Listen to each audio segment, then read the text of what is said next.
I will be examining the family sitcom Full House and its spin-off show Fuller House from the lens of feminist rhetorical theory.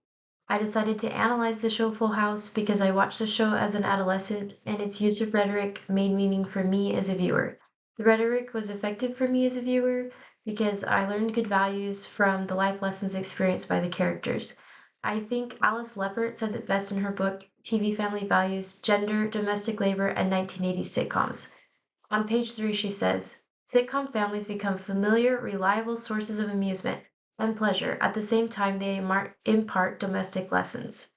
This quote explains why Full House had meaning for me as a viewer, because it was a family I could see myself in through the lessons the daughters learned. In their book Rhetorical Theory: An Introduction, Tim Borchers and Heather Hundley suggest that media helped spread feminist ideas because it helped society change how they view women. They cite Davis, who believed that media contributed to a widespread transformation in how Americans thought about women and helped spread feminist ideas. I decided to examine how Full House transmitted feminist ideas about gender to its audiences. First, I will establish what feminist rhetorical theory is and why it is an appropriate lens to analyze sitcoms. I will talk about gender roles and how they influence feminist theory, and I will draw from the feminist reconstructive perspective by Foss, Griffin, and Foss. Then I will introduce Full House and provide examples from the show of how it uses feminist rhetorical strategies to make meaning for the audience. I will also introduce its spin-off show Fuller House and use examples from this show as well. Then I will provide a summary of the themes taught in this video. To define it simply, feminism is advocating for the rights and advancements of the woman, but has since evolved to advocating for those same rights and advancements for other marginalized groups. Borchers and Hundley describe three waves of feminism in Chapter 8. The first wave began in 1848 with the Seneca Falls Convention, where women gathered to discuss their rights. The objective of the first wave feminists was to be equal with men, and they viewed women's right to vote as the way to accomplish this. The first wave ended when the 19th Amendment was passed in 1920, giving women the right to vote. Second wave feminism began in the 1950s as a continuation of first wave feminism, but they wanted to secure other rights for women, including equal pay for work. The second wave ran until approximately the 1980s, but there has not been a determined end to it, and some scholars believe it is ongoing and overlapping with the third wave of feminism. Third wave feminism began somewhere in the 1980s, and it is believed that it is still ongoing today. There is also no formal start date. It differs from the first and second feminism waves in that many women can present themselves in whatever way they choose, even if that means they're embracing traditional ideas of femininity like wearing makeup or being a housewife. The difference is that their equal rights to childcare, to work, and to respect are not diminished as a result of choosing to revert or not. Borchers and Hundley explain that gender is an important part of the feminist rhetorical conversation because rhetoric has played a role in creating gender expectations, and feminists aim to change these expectations. On page 203, they explained that our gender identity is determined by a number of factors, including how we've been socialized to think about our gender roles. Society has set the norms for what actions and behaviors are appropriate along a dichotomous scale of gender, with masculine at one end and feminine at the other. Borchers and Hundley, along with other scholars, would suggest that this scale isn't mutually exclusive, but that gender is actually a spectrum, with some individuals leaning more towards masculine behaviors and others leaning more towards feminine behaviors. Traditional gender roles usually show men as the breadwinner and a dominant personality void of emotion.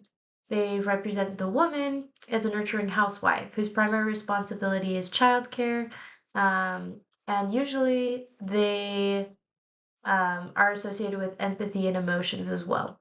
Feminist rhetoric seeks to challenge those traditional gender roles. I would like to focus on the feminist reconstruction perspective by Foss, Griffin, and Foss. Feminist reconstruction perspective teaches that men and women communicate differently because of social practices, or the way that society assigns meaning and power to each gender. Foss, Griffin, and Foss propose that rhetorical theory has a patriarchal bias because it favors the rights and desires of the white male and reinforces the societal hierarchies that support these rights and desires. Consequently, the needs of individuals who deviate from this privileged group of white males are not met. A person who's considered deviant may identify differently by one or more identities, including gender, race, class, or sexual orientation. Feminist Reconstruction perspective advocates for a change in the perspective of dominance in our culture. When we share the experiences of women and how they communicate, we make progress towards a less exclusive rhetoric.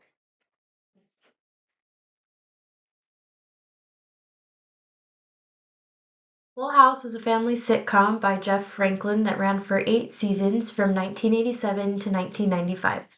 The show focuses on a father, Danny Tanner, who has just lost his wife and is left to raise three daughters, Donna Jo, or DJ, Stephanie, and Michelle. Danny's brother-in-law, Jesse Katsopoulos, and his best friend, Joey Gladstone, move in to help him juggle his increased childcare responsibilities. In season 4, episode 4, titled Shape Up, oldest daughter DJ is trying to change her body image to look like the women she sees in the magazines because she wants to look good in her swimsuit at her friend Kimmy's pool party.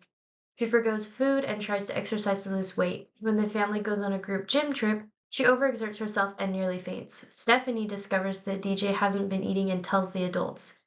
Danny talks to DJ about body image, affirming that her friends like her the way she is and not because of how she looks. DJ agrees to go about it the right way by maintaining a healthy diet and moderate exercise. Magazines have traditionally been based in patriarchal rhetoric. They set the standards for what beauty standards a woman should uphold and give women messages about the way their bodies should look. When the reality doesn't match up to those impossible expectations in the magazines, it can deteriorate mental health and self-confidence, as we see with DJ in this episode.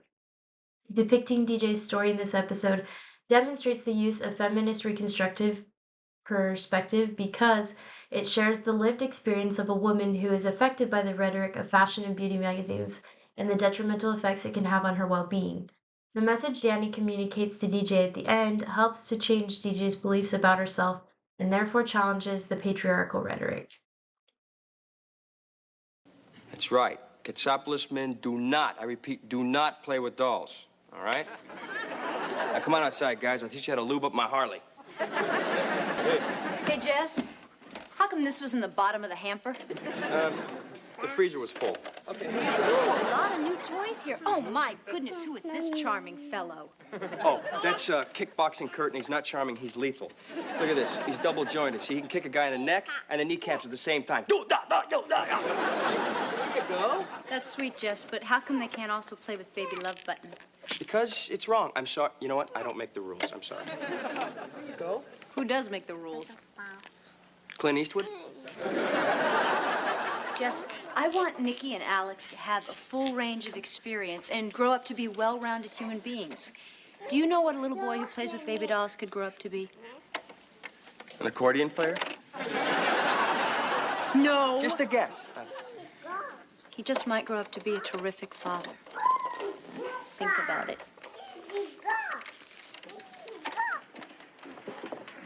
Rats. We thought we had a shot at winning this one, guys. All right, here you go. Play with Baby Love Button. Grow up to be warm, sensitive, caring men. Actually, it doesn't sound too bad, does it? In season 6, episode 2, in a subplot of the episode, Michelle gives Jesse and Rebecca's twins a doll to play with. Jesse believes that his boys shouldn't be playing with dolls and hides the doll in the bottom of the hamper. I admire how Becky approaches this conversation. Even when she asks Jesse who makes the rules, Jesse doesn't have a response because in his mind it has just always been that way. The patriarchal rhetoric of society has influenced how he feels about the types of toys his boys play with.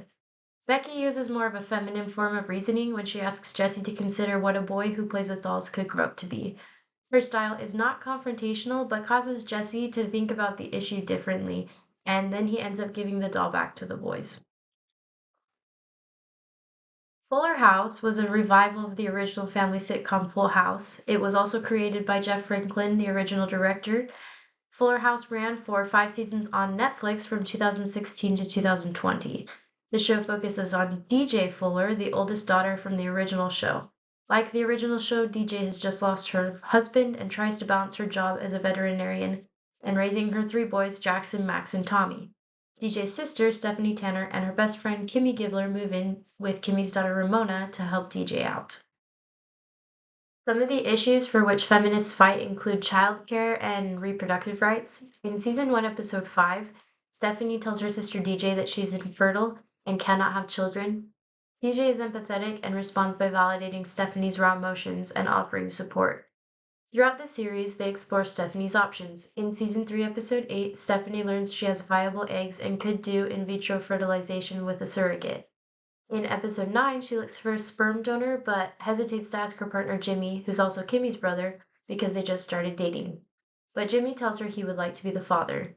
In episode 14, Stephanie looks for a surrogate with no luck. DJ's friend Kimmy, who has been at odds with Stephanie ever since they were little, steps up and volunteers to be her surrogate. Kimmy gives birth to the new baby in the season 3 finale episode, and we see Stephanie adjust to being a mom throughout season 4 with her partner Jimmy. Finally, in the season 5 finale, Stephanie announces that she is pregnant and expecting another baby. Sadly, not all infertility struggles end this way, but the storyline approaches infertility very respectfully and highlights the options those with infertility struggles can consider to have a family. The show also sees Uncle Jesse and Aunt Becky desire to have another child now that their twins are all grown up. They decide to pursue adoption by adopting a baby girl, which they name Pamela after Jesse's sister and Stephanie and DJ's mom, who passed away in the original series. In summary, Full House and its spin-off, Fuller House, tackle issues that traditional rhetoric has priorly ignored in media depiction because they are rooted in a patriarchal bias. It is clear that progress has been made between filming and airing of the original series and the spin-off series. Full House addressed feminist issues in a noticeable but simple way.